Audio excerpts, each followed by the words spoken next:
Hi, folks. Welcome to Crisco's Corner. Welcome back.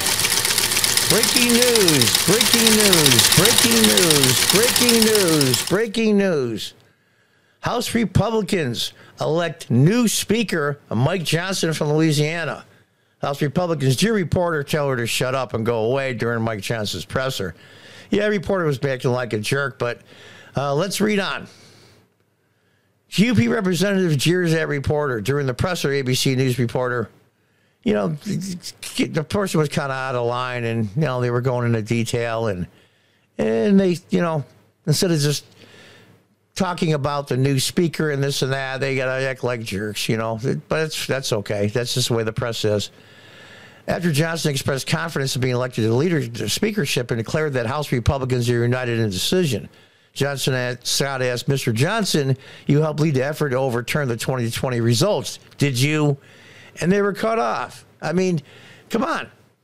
He's a huge Trump supporter. He always has been. And it's just ridiculous.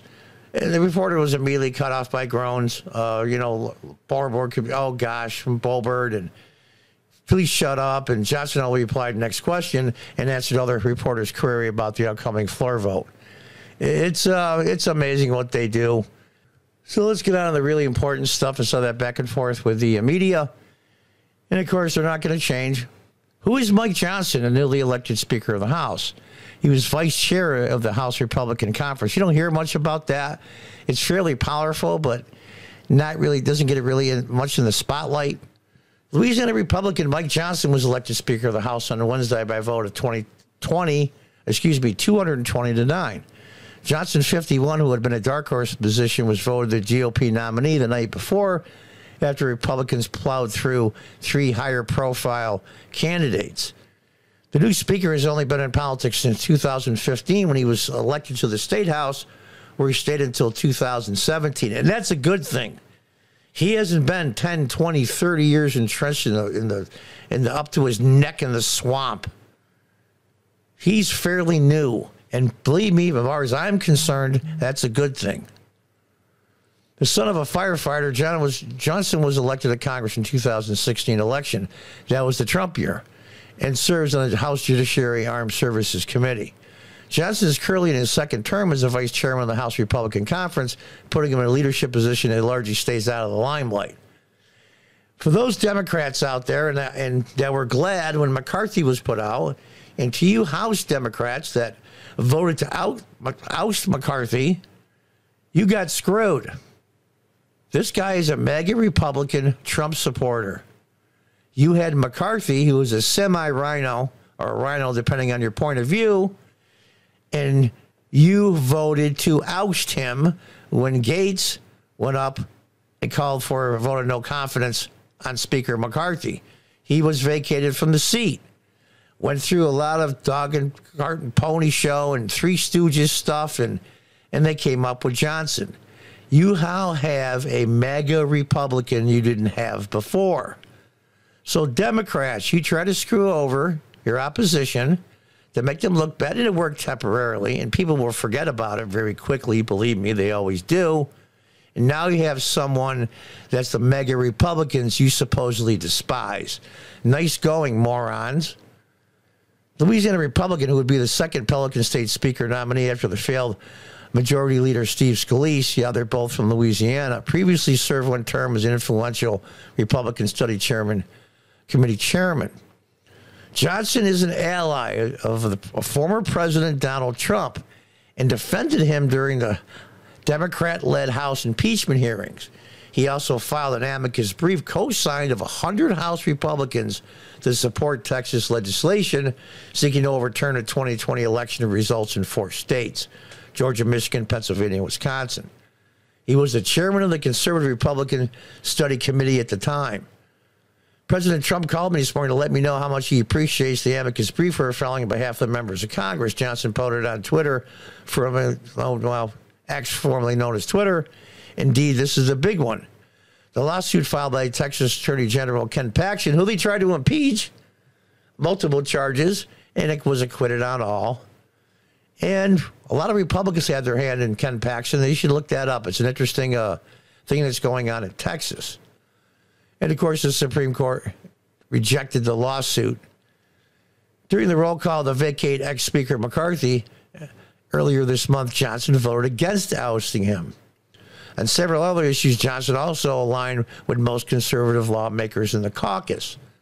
Last month, he voted against H.R. 5692, the Ukrainians Security Assistance and Oversight Supplemental Appropriations Act, say that fast 10 times, which passed. He voted for the original money to Ukraine, but all the rest of them, he did not. I can live with that. Currently, he opposed a temporary spending measure known as a continuing resolution, or CR, aligned with 90 other House Republicans at the September 30th deadline. He also supported measures to bolster border security within the CR, which aimed to restrict eligibility for asylum seekers. The bill did not garner enough support to pass. The Speaker determines who all the committee members are. The Speaker can really put a fire under their asses to do this or do that in any certain direction. The Speaker is the head of the House. He or she has a lot of power. And now, Democrats, you thought you were being clever into embarrassing the Republicans, which they deserved embarrassing what they were doing, but it worked out in their favor. How do you feel now?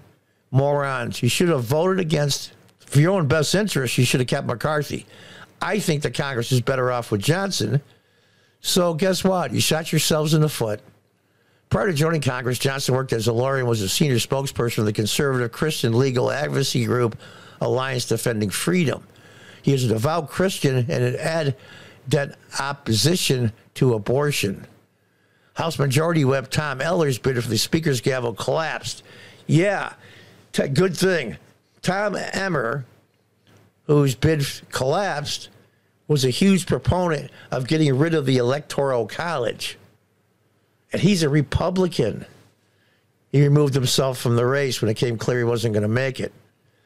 It's very interesting. And I think this is the best the Republicans could have done under the circumstances. I think it worked out beautifully for the Republicans. Did they deserve it to come out as well as it did? Now, what are the Democrats going to do in the upcoming 2024 congressional cycle, presidential year, when they're up for re-election? Look how chaotic the Republicans are. They're a bunch of clowns. They're a bunch, it looks like the Three Stooges over there, and blah, blah, blah, blah, blah. Well, guess what? You got Mike Johnson. Now, the only bad thing about Mike Johnson, I shouldn't say bad, is he is not really experienced at raising lots of money. He never really had to in Louisiana for the seat that he had. But he can outsource that to other people, believe me. So the Republicans end up winning in the end. Did I like the way they went about it? Did I like the way how messy it was and how ridiculous? No. But you know what? The proof is in the results. So I applaud Mike Johnson. I think he is going to be the Democrats' nightmare, which I also applaud. So the Democrats in the House, you got what you wanted. McCarthy is gone. Be careful what you wish for, because you may well get it. Or as I believe it was an old Aztec saying, when the gods want to punish us, they answer our prayers. Until the next time, God bless, goodbye, and good luck.